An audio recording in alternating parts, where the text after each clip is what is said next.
22 August বাংলাদেশে 3টা গুরুত্বপূর্ণ ঘটনা ঘটলো।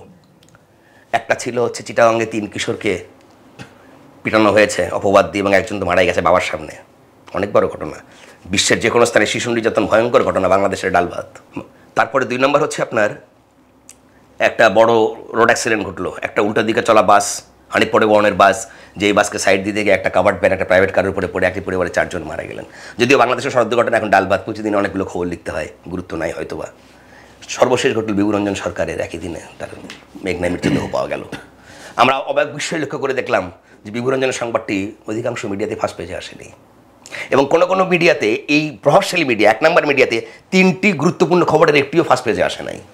ফার্স্ট পেজে তারা এমন সব খবর দিয়েছেন যেগুলো শুধুমাত্র আমরা রাষ্ট্রীয় পৃষ্ঠপোষকতায় বাংলাদেশে যে সমস্ত বিটিভি কিংবা বিএসএসে দেখি সেই ধরনের খবর তারা দিয়েছেন। তাহলে মিডিয়ার মানটা কই গেল? এই মিডিয়াকে তো আমরা সেভাবে দেখিনি আগে।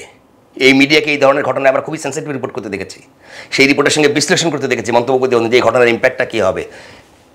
আজকে সেই মিডিয়া দায়িত্বটা ভুলে গেল।